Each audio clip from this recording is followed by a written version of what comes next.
Ok, chéverísimo. Bueno, vamos a empezar con lo que estamos. Bueno, ya muchos saben quién soy yo, obviamente, doctor Alberto Rodríguez, y hoy vamos a empezar con el siguiente Zoom de la jornada, que nos vamos a enfocar hacia la parte de demencia, pero específicamente el tipo de temas de delirio, etcétera, interactivo y activo, y creo que la mejor anfitriona que podemos tener para eso es la doctora Luz Rangel, que bueno, es una excelente neuróloga, muy competente. Ella está viendo su consulta en la Clínica Metropolitana. Y bueno, bienvenida siempre, gracias por apoyarnos. Vamos a pichar para la vaina. Y bueno, también les pido a los anfitriones, a los escuchas activos, que por favor bloqueen sus micrófonos para que no se cuele el sonido del medio ambiente donde están actualmente. Y cuando necesiten hacer una pregunta, hay una opción en Zoom para alzar la mano o pueden también activar el chat. ¿Ok? Ok. ¿Me escuchan? ¿Me Sí, te escuchan? escuchamos bien. Sí, ok, perfecto. Bueno, buenas noches a todos. Gracias, Alberto, por tu introducción. Y la verdad es que me complace mucho estar esta noche aquí con ustedes porque valoro mucho el trabajo que hacen, de las experiencias que he podido trabajar en conjunto con el equipo. Entonces me parecen que son un grupo de personal muy valioso y muy competente en el trabajo que hacen. Esta noche vamos a conversar acerca de las demencias. Vamos a hacer una breve introducción a las demencias. Por supuesto, este es un tema que se ha preparado de un nivel que sea comprensible y que pueda ser de mucha utilidad para cada uno de quienes están escuchando. Comenzamos entonces por decir que, bueno, las demencias son un grupo de enfermedades que afectan al cerebro y que provocan un deterioro progresivo de las capacidades cognitivas, como lo son la memoria, el lenguaje, el razonamiento y el comportamiento. Es importante decir que es en relación a las competencias basales del paciente.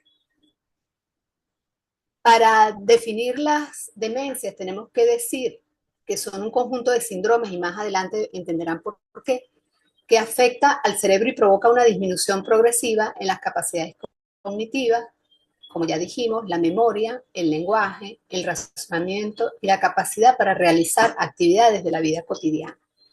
E insisto grandemente en que tiene que ver con relación a la actividad basal del paciente.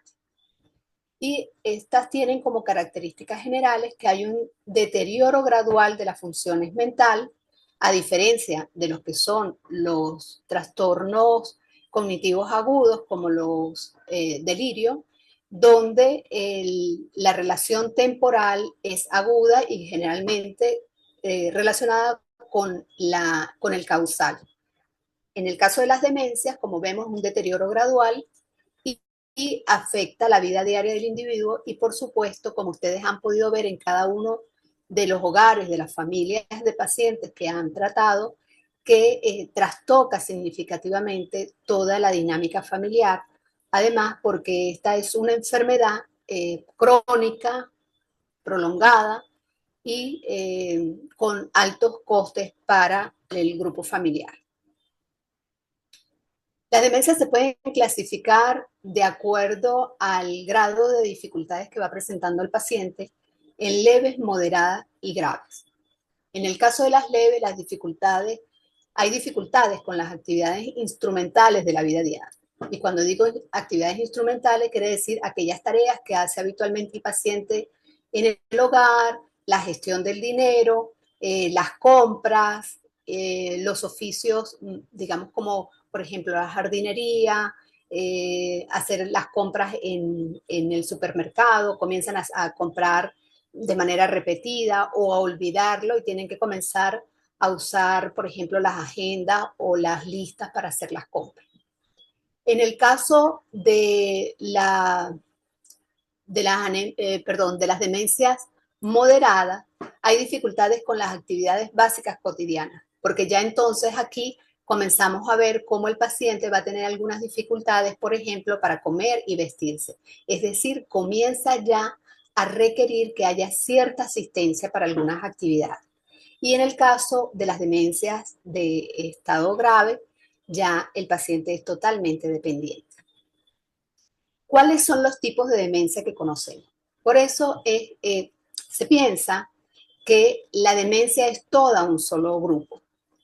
Y se piensa que demencia es sinónimo de Alzheimer, de enfermedad de Alzheimer. Y como ustedes pueden ver en la lámina, en la enfermedad de Alzheimer constituye uno de los grupos de demencia, de los tipos de demencia. En el caso de la enfermedad de Alzheimer, que es la forma más común, se caracteriza porque hay una pérdida de la memoria con problemas en el pensamiento, en el lenguaje y el comportamiento. Y si les doy la definición de la demencia vascular, entonces decimos que esta se produce por un daño en los vasos sanguíneos del cerebro y que puede causar problemas de memoria, pensamiento, lenguaje y comportamiento. Y ustedes me dirán, pero bueno, ¿cuál es la diferencia si estos dos son dos conceptos muy similares? La diferencia radica en que la demencia vascular está más relacionada con aquellas patologías que crónicamente van lesionando como bien lo menciona, el árbol vascular cerebral, como la hipertensión, las diabetes, las dislipidemias. Están más asociadas a este tipo de antecedentes en el paciente. Mientras que la demencia tipo Alzheimer ya es una demencia que está caracterizada porque hay unos depósitos de placas amiloides que seguramente ustedes lo han escuchado y que estos están compuestos por una proteína que se llama la proteína tau, que se pueden identificar en el líquido cefalorraquídeo del paciente cuando se desea hacer un diagnóstico definitivo. Luego tenemos la demencia frontotemporal, que es una demencia donde se afectan los lóbulos frontal y el temporal del cerebro. Por ello, lo que se provoca, fíjense que aquí, además del lenguaje, la memoria y el comportamiento, está afectada la personalidad. Y aquí el paciente comienza tempranamente a tener una afectación de su comportamiento. ¿Por qué? Porque hay liberación a nivel de los lóbulos frontales que allí residen los centros que permiten como que filtrar muchas de las conductas que tenemos sociales. Entonces son pacientes que comienzan a estar un poco más desinhibidos, tanto desde el punto de vista personal como desde el punto de vista del lenguaje también. Además, estos son pacientes que comienzan a tener fallas del lenguaje más tempranas en relación al resto del grupo de pacientes con demencia. Y por último, les dejo aquí la demencia por cuerpos de Lewy, ¿verdad? Que fíjense que nuevamente afecta memoria, pensamiento, comportamiento, pero esta tiene el diferencial con el resto del grupo que tempranamente comienza a afectar el movimiento.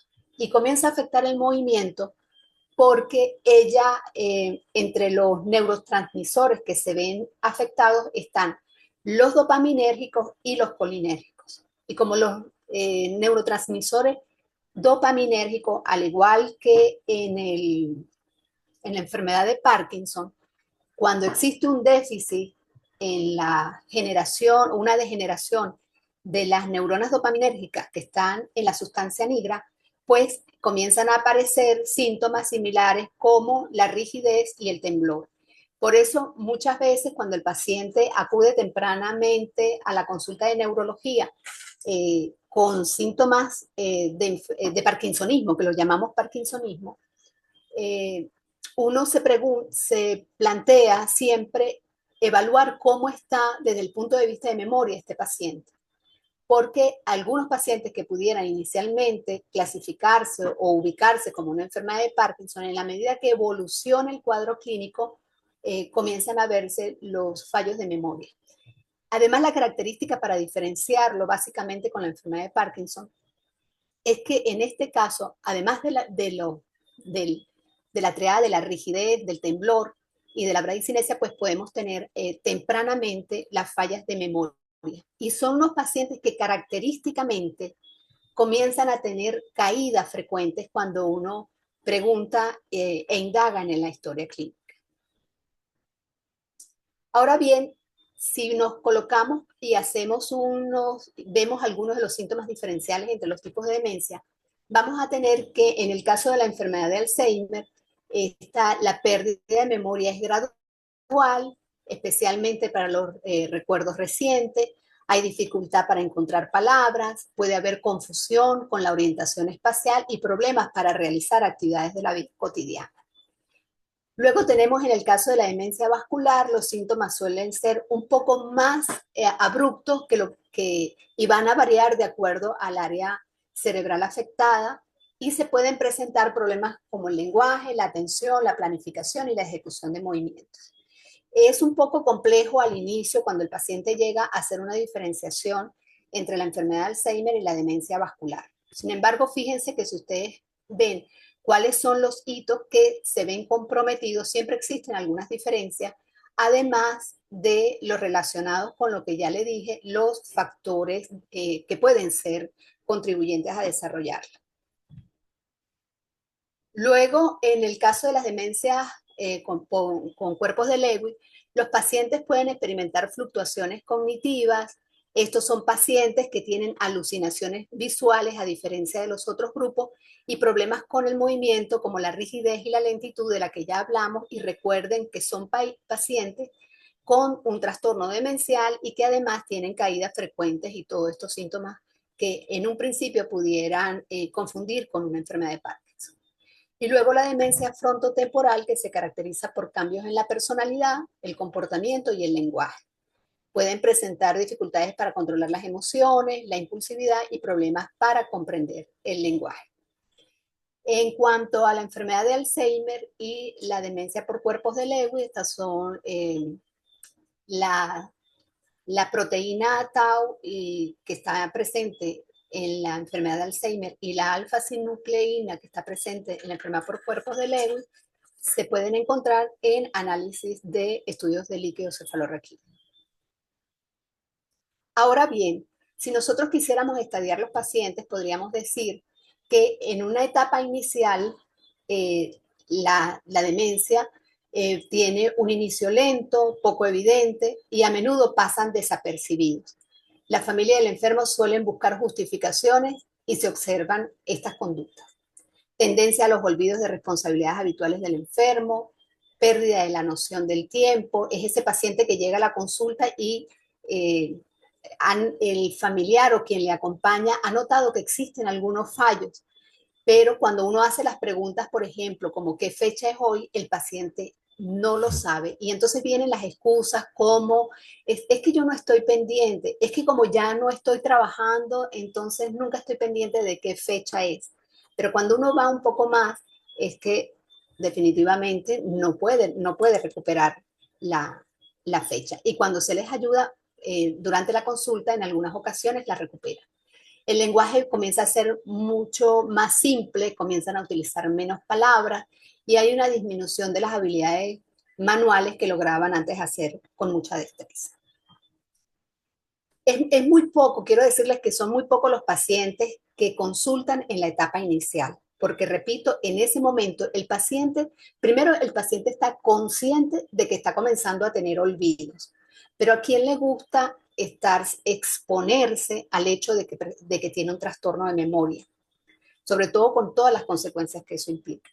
Sin embargo, hay ciertos grupos, depende del grupo familiar, que son quienes, bueno, insisten y el paciente consulta. Este es el momento ideal para realizar la consulta porque es donde las intervenciones desde el punto de vista de terapia cognitiva y de medicamentos se puede hacer un poco más. Luego tenemos la etapa intermedia, que bueno, a medida que la demencia evoluciona, los signos y los síntomas pues comienzan a ser más evidentes. Y de todas maneras, el paciente aquí, todavía consciente de que está ocurriendo lo que está ocurriendo, insiste muchas veces en negarlo. Y aquí ocurren olvidos de acontecimientos recientes, se le olvidan los nombres de personas conocidas, ya comienzan algunas veces incluso a no reconocer o a confundir los nombres de la familia.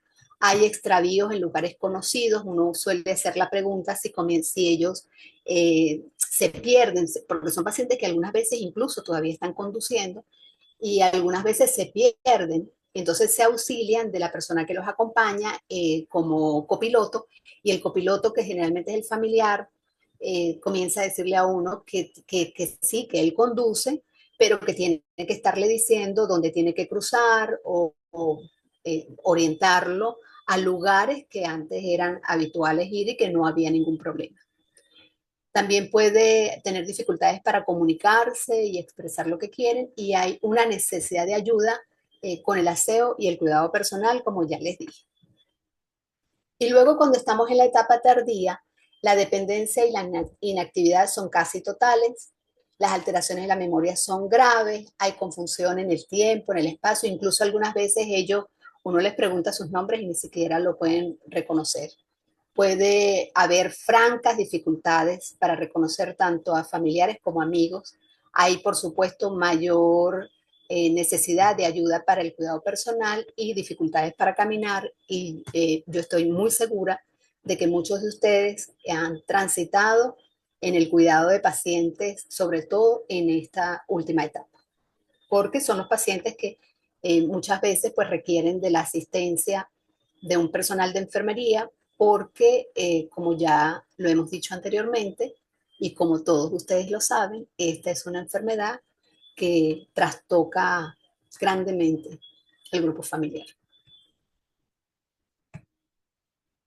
¿Cuál es la importancia ahora que vimos los diferentes tipos de demencia y las características de cada una? ¿Cuál es la importancia de hacer un diagnóstico diferencial?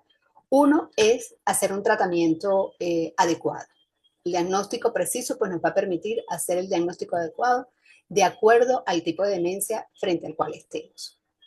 En segundo lugar, la atención personalizada, porque no es lo mismo tratar a un paciente, por ejemplo, con una enfermedad por cuerpos de Lewy, que a un paciente con una demencia de tipo vascular, porque uno va a requerir un trabajo de terapia física, de rehabilitación cognitiva, incluso del manejo de prótesis, por ejemplo, prótesis o andaderas para su conducción. De manera que siempre es importante. Y por otro lado, tenemos en cuanto al pronóstico y la planificación. ¿Por qué es importante? Porque, bueno,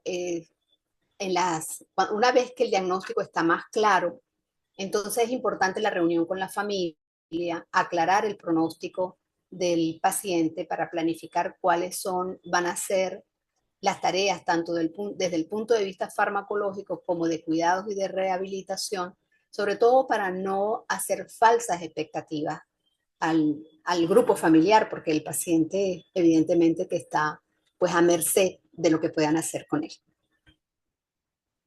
En cuanto a la evaluación de exámenes complementarios que se hacen camino al diagnóstico de cualquiera de estos tipos de demencia, vamos a tener que en primer momento, como inician todos los casos, se recopila la información en una historia clínica donde se relata cómo inició, cuánto tiempo de evolución tiene el paciente, que es importante, como ustedes ven hasta ahora, qué otros elementos acompañan al fallo de memoria, como son si hay un trastorno de la personalidad, si hay agresividad, si el paciente tiene además un trastorno, inició con un trastorno motor, si presenta caídas frecuentes, si han habido alucinaciones, para poder uno ir orientando como médico hacia dónde pudiéramos, hacia qué tipo de demencia pudiéramos ir con este paciente. En el examen físico, pues se evalúan las condiciones generales del paciente y nuevamente ver, por ejemplo, en el caso de las demencias por cuerpos de Lewy, que se acompaña de trastornos para la marcha, de rigidez, y los movimientos comienzan a ser más lentos, incluso puede haber temblor. La evaluación neuropsicológica es una prueba que es muy importante, la hace un psicólogo que está entrenado para hacer esta función, y generalmente está destinada un poco a evaluar cuáles son los dominios dentro de lo que es la memoria, todos los dominios que tenemos, cuáles son los dominios que están más afectados y en qué cuantía, si estamos en un estadio leve, moderado, severo.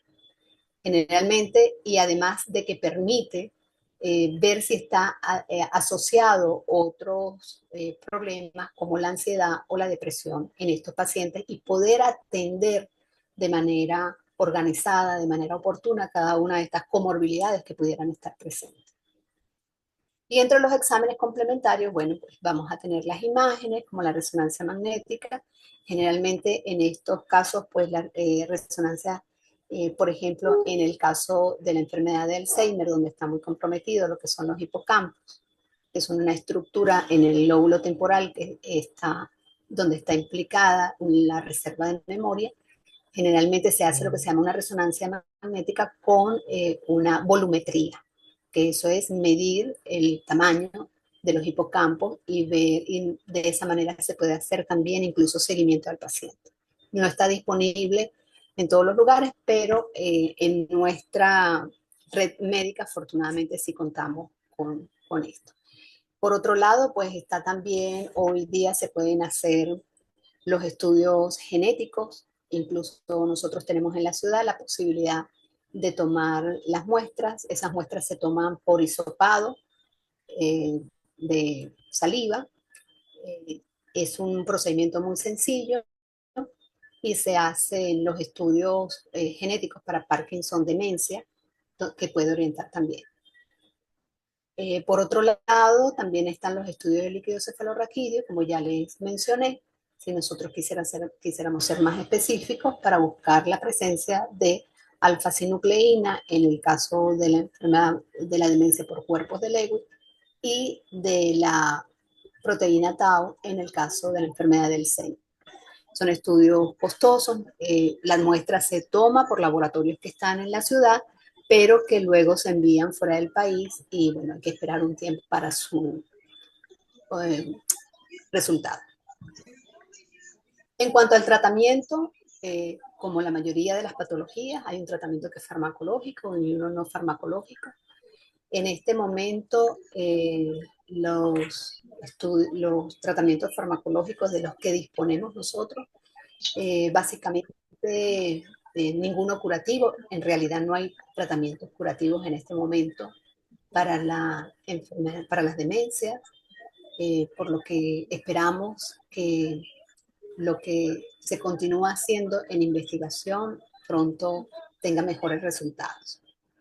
Y luego viene el tratamiento no farmacológico, donde ustedes comienzan a tener una participación muy importante, porque básicamente está destinado a lo que es mantener los cuidados de calidad de vida del paciente, terapia ocupacional, con la finalidad básicamente de centrarse en lo que es la mejora de la calidad de vida del paciente y mantener la función física y la estimulación cognitiva. Ahora bien, vamos a hablar de cuál es el rol del cuidador y las necesidades de apoyo. En primer lugar, una comprensión y empatía. Es fundamental comprender las necesidades y dificultades que presenta una persona con demencia. Y no solo la persona que presenta demencia, sino el grupo familiar de todos esos hogares a los que les abren las puertas a ustedes con la finalidad de solicitar el apoyo.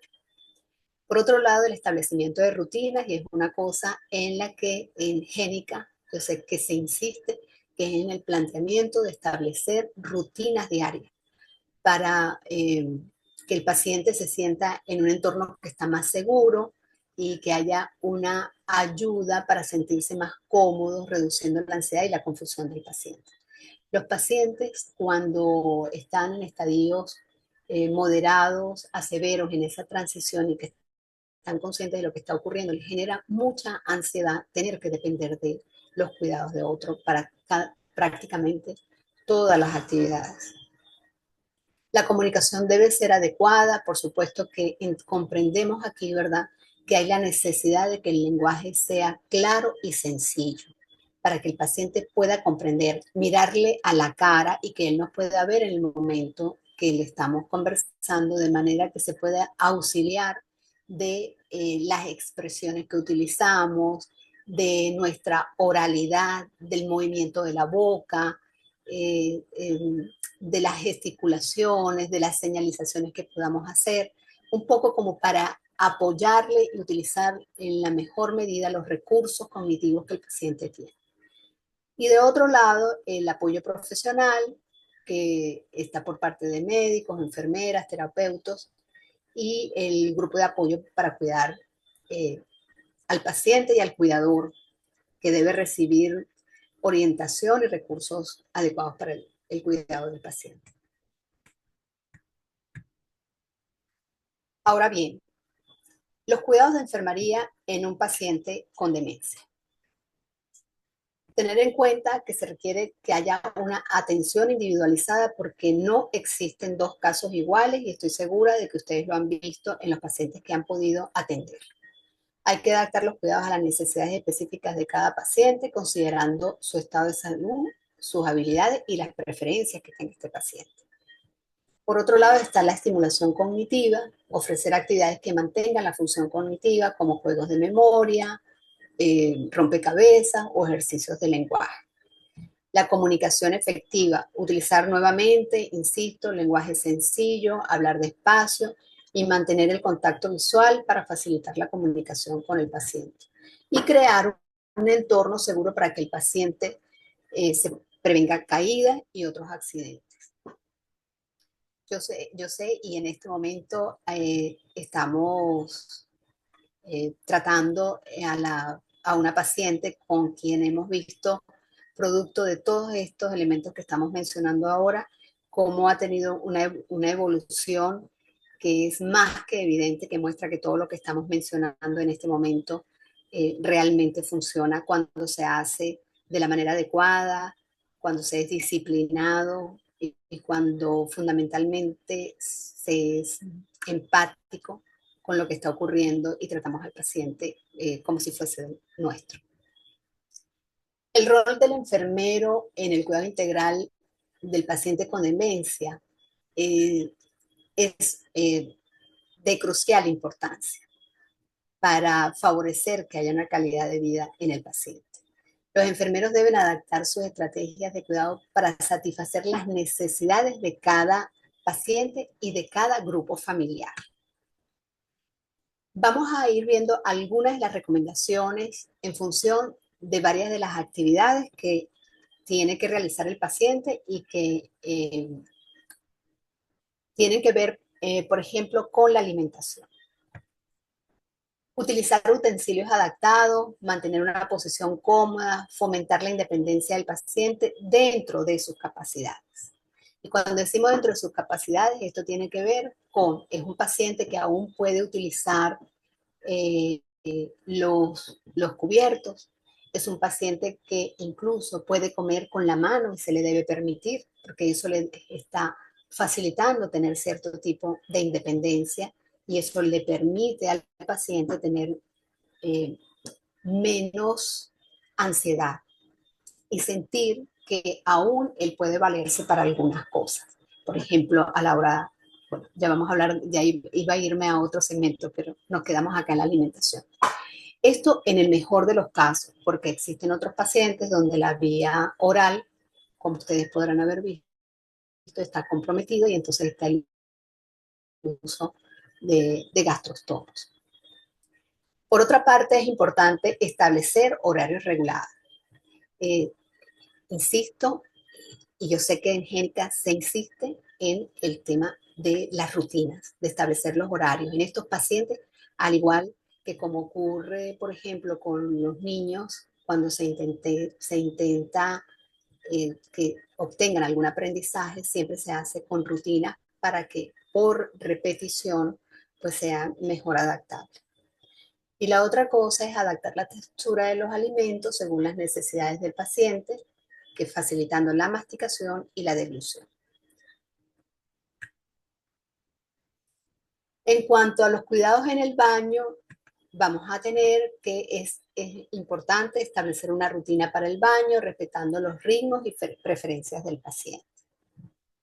Adaptar el entorno del baño, utilizando dispositivos de ayuda y mantenimiento para una supervisión constante en el caso de que el paciente aún pueda tomar el baño por sí solo. Pero en el caso de que no, entonces el paciente debe ser evidentemente asistido o recibirá el baño en cama en aquellos casos en que definitivamente el traslado al baño no sea posible. Se debe personalizar el proceso del baño utilizando técnicas de comunicación y abordaje que generen confianza y tranquilidad.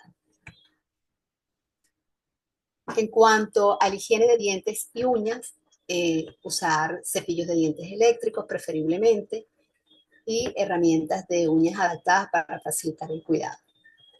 La frecuencia, hay que mantener una rutina diaria de cepillado dental, corte de las uñas, por supuesto que no diario, pero cuando sea necesario. Involucrar al paciente en el proceso, utilizando técnicas de distracción y elogio para generar colaboración. Y el cuidado de los dientes y las uñas es crucial para prevenir infecciones y mantener comodidad del paciente, además de que nos prevenimos con ellos comorbilidades. En cuanto a las recomendaciones para el sueño, uno es mantener los ritmos circadianos, patrones de sueño, y para ello es importante lo que es el higiene de sueño, donde mantenemos un horario y evitamos distracciones como la televisión, el ruido, la luz. Y para ello, cuando ya el día comienza a disminuir la luz, es importante que en el lugar donde está el paciente, de preferencia tengamos cortinas que no permitan penetrar la luz, ni al final del día, ni al inicio de la mañana, que las luces que se utilicen sean preferiblemente lámparas de mesa o luces tenues una vez que el paciente ya está para dormir, porque las luces muy, muy brillantes pues interfieren en lo que es la producción de melatonina, y estos son pacientes también donde la producción de este neurotransmisor, de esta hormona, que es la hormona natural del sueño, pues también está disminuida. Y el sueño, por supuesto que entre los beneficios está la mejora de la cognición, el estado de ánimo y la calidad de vida del paciente. Lo pueden ustedes ver en los pacientes que no tienen un adecuado ritmo del sueño, como al día siguiente están mucho más irritables y menos colaboradores, a diferencia de los días que han podido dormir mejor. Por supuesto que aquí, además de higiene del sueño, pues estarán las otras recomendaciones farmacológicas que pueden utilizarse en alguno de los pacientes y que dependerá, por supuesto, de la indicación del médico tratante. En cuanto a la estimulación cognitiva y sensorial, ustedes de verdad que juegan un rol muy importante. Algunos pacientes pueden acudir a centros donde se hace la rehabilitación cognitiva, pero otros no, porque los gastos que conlleva un paciente que requiere la multiplicidad de cuidados, medicamentos, es bastante oneroso para la mayoría de los grupos familiares.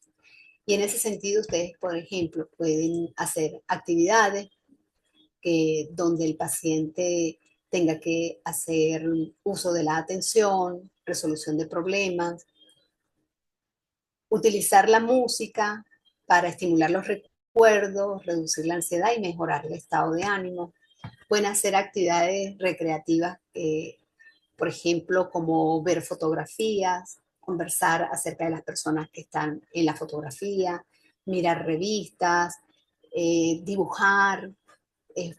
Generalmente uno les pide comprar las cartillas de dibujos que se utilizan, por ejemplo, en el preescolar, y creyones de cera, y por ejemplo que puedan ellos colorear, que puedan remarcar, jugar, hacer los juegos de memoria, etcétera. Y por supuesto que los paseos y las caminatas en aquellos casos en que sea posible son ideales. Además, por un poco también utilizando los horarios donde el paciente se pueda exponer al sol, y por todos los beneficios que esto le tiene. Al sol en las edades, en los horarios que son prudentes. En cuanto al manejo de los comportamientos desafiantes y que son muy frecuentes en los pacientes, uno es que hay que identificar cuál es el factor desencadenante. Por ejemplo, un paciente que está muy intenso en el sentido de que puede estar irritable, o que no quiere comer, o que no quiere que lo toquen. Entonces, si son tempranas horas de la mañana y el paciente no ha dormido, un probable desencadenante es el hecho de que el paciente no ha descansado. Entonces, en ese sentido, hay que favorecer el que, por ejemplo, tenga una siesta corta y ya luego él va a estar mucho más tranquilo. Puede ocurrir también que tenga calor, o que tenga dolor en alguna parte del cuerpo. Entonces siempre es prudente ante un momento en que el paciente esté, que ustedes lo vean agitado o que lo vean distinto a como habitualmente está, ustedes identifiquen qué es lo que está ocurriendo. Utilizar técnicas de comunicación empáticas y adaptadas a la capacidad del paciente. Por supuesto que hay pacientes que no se pueden comunicar y hay otros que podrán expresar al menos lo que quieren. Implementar estrategias de abordaje que generen calma y bienestar al paciente. Entonces, el abrazo es una técnica bien interesante de utilizar con el paciente cuando está eh, agitado, cuando se siente mm, compungido por su enfermedad y por, por alguna situación en particular. En conclusión, tendría que decirles que ustedes, el grupo de enfermería, son un pilar en el cuidado integral del paciente. Juegan un rol fundamental. Deben adaptar las estrategias para satisfacer las necesidades de cada paciente, brindando apoyo tanto al paciente como al grupo de familia. Su labor es crucial para mejorar la calidad de vida y el bienestar del grupo, que es un grupo muy vulnerable. En cuanto a las demencias, tenemos que comprender y apoyar que son enfermedades complejas que requieren comprensión. En segundo lugar, que se requiere un diagnóstico temprano, como ya les había mencionado antes, para que el tratamiento sea más efectivo. Que el tratamiento es interdisciplinario. Y fíjense que no utilizo la palabra multidisciplinario. Cuando hablamos de multidisciplinario, estamos diciendo que aquí el médico tratante, el fisiatra, el enfermero, quien hace la terapia cognitivo-conductual, están trabajando por separado. Y cuando se habla de interdisciplinario, es que cada uno de estos personajes que interfieren en el tratamiento del paciente se comunican a fin de tener una conducta que sea consona para el bienestar del paciente. Y en cuarto lugar, que es fundamental, bueno, como ya lo habíamos dicho, continuar con investigaciones para encontrar nuevas alternativas terapéuticas y tratamientos. Y quería mostrarles este video que resume. ¿Lo estás esperando? Ah, él viene pronto, ¿oíste? Siempre está pendiente de ti, todos los días. Sí, ¿oíste? Lola está cuidada y tu casa está todo en orden, ¿oíste? Todo en orden. Todos te quieren. Sí, te quieren mucho. Mándales un hola a todos. Dígale hola, los quiero.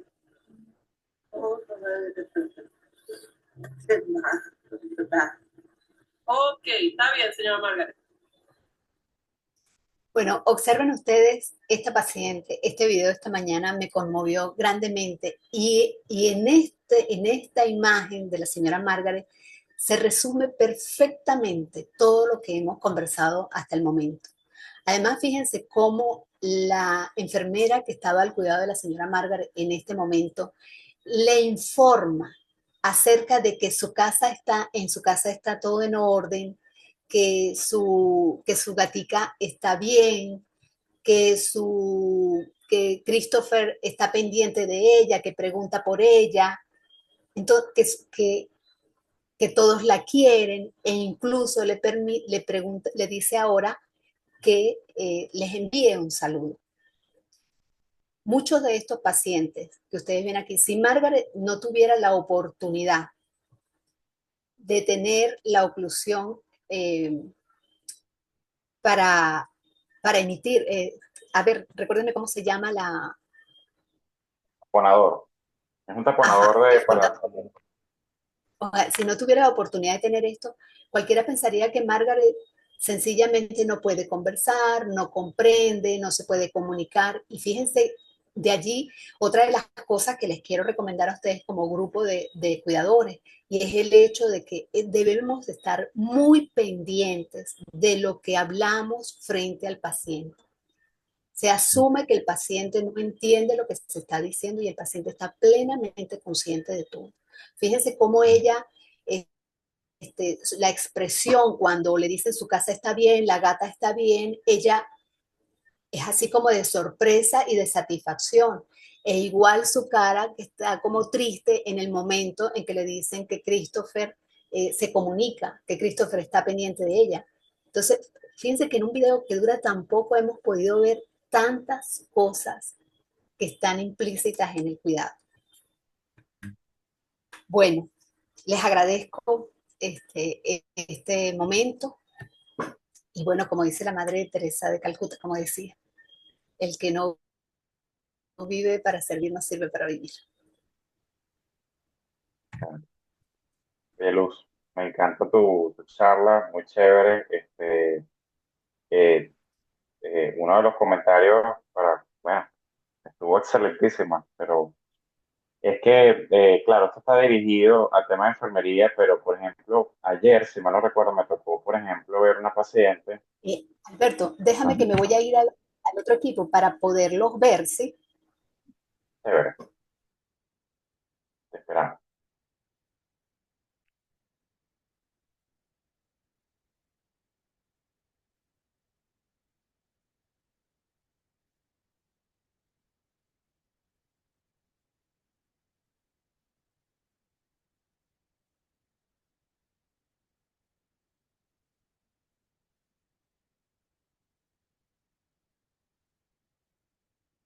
Si tienen alguna pregunta, pueden alzar la mano también, chatear, Ok, pueden abrir el entonces, chat. Como te decía, Luz, ayer vi una paciente que ya, bueno, terminal, con tema neurocognitivo, o sea, no conversa, no conecta con el examinador, es muy linda la señora, es una abuelita Barbie viviente, pero ya está terminal, pues. Y realmente me acordé mucho de ti porque eso me quedó mucho de mis profesores, que uno, a pesar de que ve esos pacientes, que bueno, en teoría uno asume que no escuchan nada, uno todavía, mira, vamos a hablar afuera, vamos a conversar, eso es muy importante, que a veces a uno como que se le pasa, ¿no? Porque bueno, cuando se une al grupo, la euforia, etcétera, pero uno siempre tiene que tratar de recordar de evitar conversar cosas delicadas, este, sí. con, con los pacientes. Incluso, Aquí, te escucho, Luz. no, que iba a decir que incluso eso aplica para los pacientes en las unidades de cuidados intensivos, que se habla muy abiertamente y el paciente está allí y hay que de alguna manera favorecer que el discurso que se tiene frente al paciente sea un discurso que lo anima a continuar. ¿Ok? Mira, aquí me colocan una pregunta en el chat que dice, Yelix Luz, no sé quién es ella, esta licenciada, dice, gracias, muy enriquecedor la charla. Doctora, ¿qué tanto se podría rehabilitar un paciente con demencia? Pregunta ella. Bueno, es lo que comentamos durante la presentación y va a depender del estadio. ¿Ok? Habitualmente cuando el paciente consulta en estadios iniciales, la rehabilitación neurocognitiva, el ejercicio, la medicación, incluso el mejorar algunos hábitos como el sueño, la alimentación, hoy día incluso el uso de los probióticos, porque bueno, las neurociencias, ese es un descubrimiento reciente de las neurociencias, el uso de los probióticos, que debemos tomarlos todos, no solo el paciente con demencia, pero están formalmente indicados ya porque está muy relacionada la calidad de la microbiota con la calidad del funcionamiento de nuestro cerebro. Otra de las cosas, algunos estudios también han mostrado, Incluso dicen que el segundo cerebro es el intestino actualmente. Bueno, hoy día se dice que es el segundo, en este momento se dice que es el segundo cerebro, pero por allí se hipotetiza que ontogénicamente pareciera que es el primer cerebro. Y tal es así que les comento, por ejemplo, que la microbiota intestinal se dice hoy que es el órgano más grande que tenemos, porque incluso supera en número a las células del cuerpo. Entonces, realmente estamos hablando de un órgano muy importante. Les decía que, para responder a esta persona, que, por ejemplo, hay estudios hoy día que también han permitido ver la relación que existe entre el ejercicio, pero el ejercicio con pesas y Sí, la reversión de la falla cognitiva, pero en estadios iniciales. Todo esto tiene que ver con el tratamiento cuanto antes el paciente consulta. Luego, cuando ya tenemos a un paciente que está en un estadio moderado a severo, ya las cosas comienzan a ser un poco más cuesta arriba. Sin embargo, como ustedes pudieron ver, básicamente todo está destinado, la terapia está destinada un poco a la rehabilitación, a mantener la calidad de vida del paciente, la independencia del paciente el mayor tiempo posible, a evitar lesiones, y eso, porque además mejorar la calidad de vida y favorecer la mayor independencia del paciente también favorece que el grupo familiar tenga eh, mejor calidad también. claro. Sí, yo tengo entendido que el tema del ejercicio con pesas, por lo que he leído, no muchísimo, pero sí he leído, que básicamente, si mal no entiendo, es que activan el tema de las conexiones neuronales, estimula ese tema neuronal, y también tengo entendido que tiene una relación con el tema de los neurotransmisores. No sé si va Sí, por allí sí, el sí, tema de... sí, sí, tiene que ver con eso. Además de que, bueno, entre las cosas que están por allí también es que pareciera que hay un sistema neuroendocrino en el músculo. Eso está en investigación.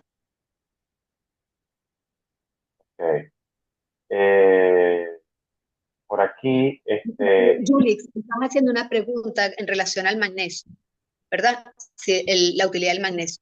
Bueno, fíjense que, por ejemplo, hace 2 semanas estuvimos en las jornadas de epilepsia y se invitó al doctor Alvarado ¿sí? para hablar sobre imágenes en epilepsia y el uso de la espectroscopía, la resonancia magnética con espectroscopía. Y se están haciendo estudios interesantes en cuanto a la importancia de hacer la resonancia con espectroscopía en el paciente con demencia, porque esto nos permite ver un poco, calibrar cómo están algunos niveles de algunos neurotransmisores y poderlos suplir. Ok.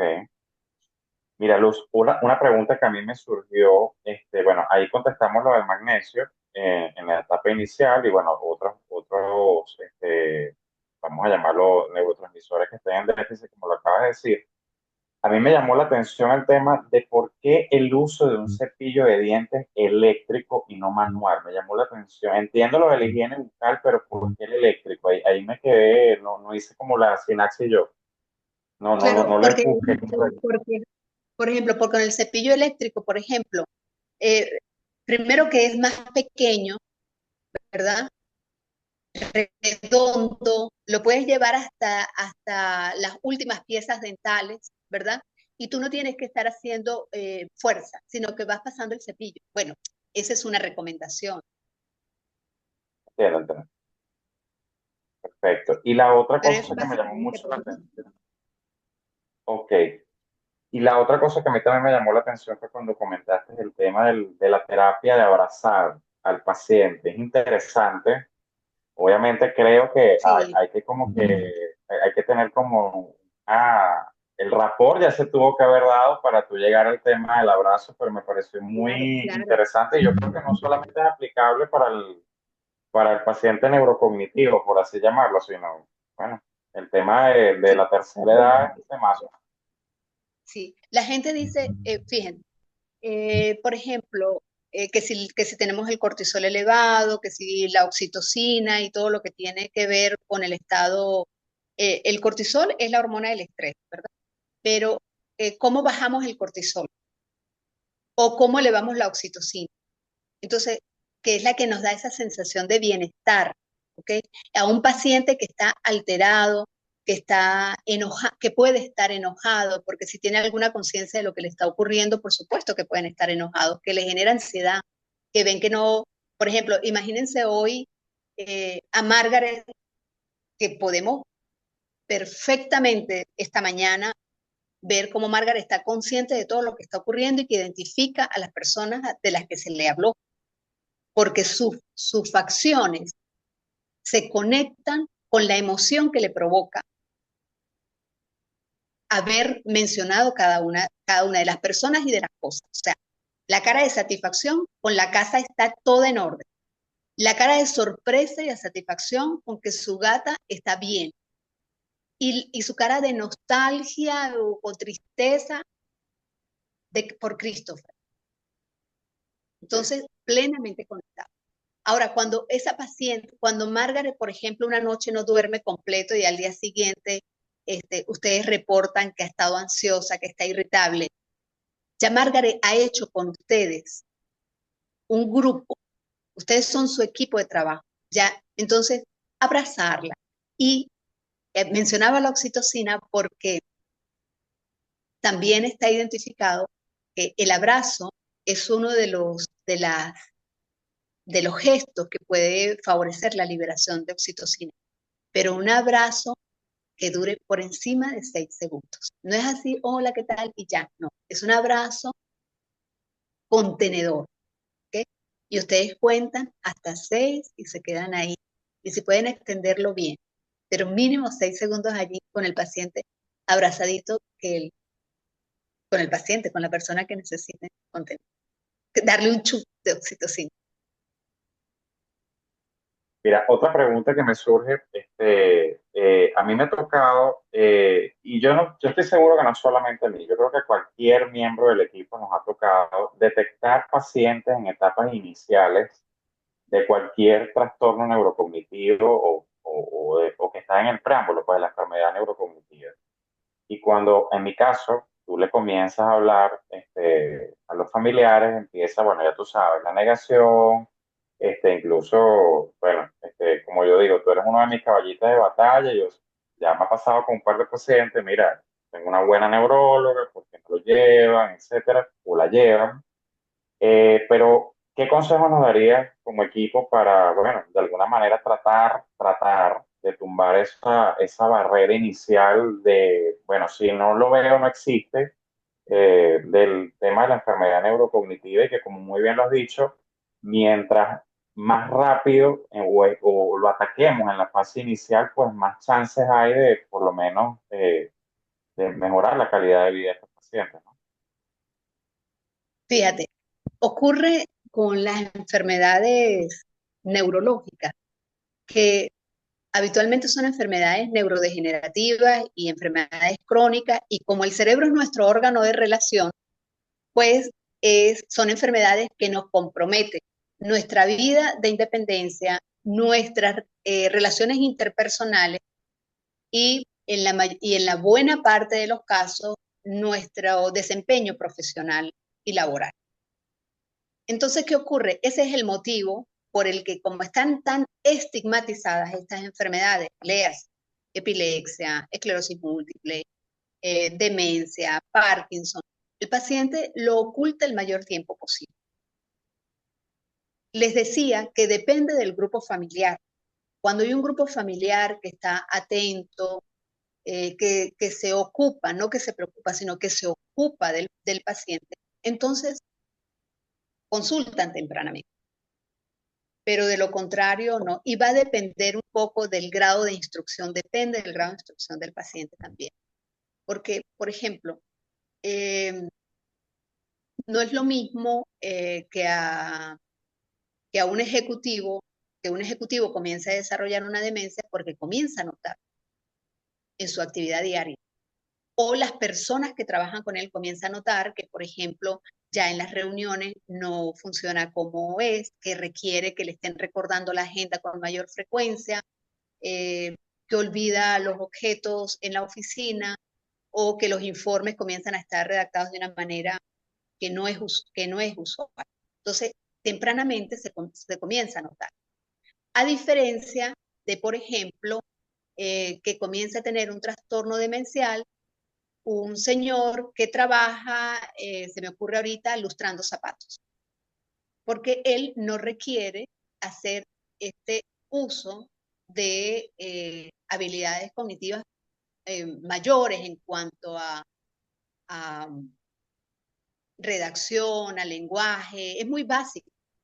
Entonces, es hasta que está en estadios más posteriores que ya se nota. Y generalmente, bueno, cuando comienza a tener mucha dependencia para sus actividades de la vida cotidiana o cuando, por ejemplo, ya pues requiere la compañía para salir a la calle o ya no puede manejar el dinero que utiliza a diario o las compras. Es frecuente que la gente, las esposas vengan y digan que se fue al supermercado y hace compras repetidas, por ejemplo. Por eso les decía, cada vez requieren como que utilizar mayores herramientas, las listas de mercado y pueden perder la lista de mercado y así, cosas por el estilo. Y por último, para ir cerrando, Luz, en tu experiencia como neuróloga, el manejo del grupo familiar. De alguna manera, bueno, hemos expuesto el caso de Margaret. Creo que, bueno, Particular, es un eh, grupo es particular. pero el resto de los familiares cuando se nos presentan este tipo de pacientes, bueno, es complejo, ¿no? Porque hay dos pacientes, básicamente, el propio paciente que sufre y la familia. Con el manejo de la familia como personal de salud, algún ticito que no se puede olvidar desde la Sí, neurología, ¿qué nos recomienda? sí. Bueno, fíjate, eh, el cuidador es el paciente secundario, se llama el paciente secundario, porque no deja de chequearle todo lo que ocurre. Porque el cuidador es un paciente, es una persona que en muchas de las ocasiones ya no puede cumplir la jornada laboral completa, comienza a tener permisos para cuidar o para llevar a exámenes eh, al paciente con demencia. En algunas de las ocasiones, y, y ustedes seguramente lo habrán visto, puede haber varios hijos, pero finalmente es dos, en muchos de los casos uno solo el que se queda al cuidado, bien porque, bueno, porque los demás en ocasiones se desentienden y en otras ocasiones pues la excusa es que tienen familia, que tienen trabajo y no asisten. Entonces, este familiar de un paciente con demencia realmente se ve en un momento de su vida encerrado, encerrado, desesperanzado, porque además el paciente con demencia es un paciente que puede tener una larga estadía de cuidados, que requiera cuidado. Entonces, el cuidador es una persona que requiere apoyo psicoterapéutico, porque requiere comprender lo que está ocurriendo con el paciente y lo que le está ocurriendo a él con todas sus emociones, con los sentimientos que tiene en relación a esa vivencia. Entonces, requiere el apoyo para llevarlo porque le afecta todos los campos. Por otro lado, hay una cosa que es muy frecuente en el familiar y uno lo ve en la consulta porque cuando están sentados uno al lado del otro, el esposo y la esposa, por ejemplo, o los hijos que llevan al padre o la madre con demencia, uno nota la no aceptación del familiar de lo que está ocurriendo. Entonces, por ejemplo, si uno pregunta la fecha al paciente y el paciente no se ubica, entonces enseguida el familiar salta. A veces yo le digo, no, no, por favor, que ya estoy examinando. Cuando voy preguntando, ya estoy examinando. Quieren auxiliarlo para que lo diga. O no recuerdas tal cosa. O sea, hay una negación tremenda. Entonces, o por ejemplo, si el paciente, yo le pregunto qué desayuno hoy, porque estoy evaluando, por ejemplo, allí memoria reciente, y el paciente no lo recuerda, no recuerdas que te preparé tal cosa, que comiste, entonces siempre está allí y algunas veces le digo al familiar, hacer la manera como se le recuerda al paciente, la manera como se le corrige con un dato al paciente o como se le... Tiene que ser cariñosa, tiene que ser afectuosa, tenemos que comprender que ese paciente entra en un gran conflicto, en mucha ansiedad cuando se ve al principio corregido, porque reconoce que tiene la falla. Entonces hay un trabajo allí del cuidador de no engancharse. Por ejemplo, mira, llamó fulano. Muchas veces los pacientes dicen, es que por ejemplo, el padre ya falleció, pero él dice que tiene que llamar. Entonces sí, bueno, sí, lo vamos a llamar, en un rato lo vamos a llamar. Que él se quiere ir para su casa, doctora, pero es que dice que quiere irse para su casa y estamos en la casa. Yo le digo, bueno, esa es ocasión, si el paciente está en las condiciones de prepararlo y salir y dar una vuelta a la manzana y regresar a la casa y decirle, ok, está bien, vámonos a tu casa. Y es una oportunidad para que el paciente colaborador salga de una vuelta y regrese a la casa. Si el paciente dice, que es muy frecuente, que él no ha comido, cuando acaba de comer, entonces la recomendación es, bueno, vamos a dar cantidades más pequeñas y será mayor número de veces, de manera de que pues lo que correspondería a su almuerzo se lo comerá quizás en 2 o 3 porciones, pero para no entrar en este conflicto con el paciente, ¿sí? Porque no ganamos esa batalla. Bueno, Luz, muy agradecido. Déjame revisar aquí en el chat. A ver, aquí Pedro nos dice que efectivamente el trabajo con peso favorece la coordinación muscular, la calidad del movimiento y la propiocepción, dice por acá. ¿Ok? Incluso el paciente secundario se ve más afectado que el mismo paciente, dicen por Sí, acá cómo no, también. porque el paciente, claro, porque el cuidador, llamado paciente secundario, está consciente de lo que le está ocurriendo. El pacientico con demencia. Así. Bueno, muchísimas gracias, Luz. Gracias De por nada. tu tiempo. Seguimos en contacto y bueno, vamos a hacer frecuentes estas píldoras de charla que me parecen súper importantes. Y bueno, gracias a ustedes por estar. Gracias a todos por asistir. Un abrazo. Chao. Chao. Gracias.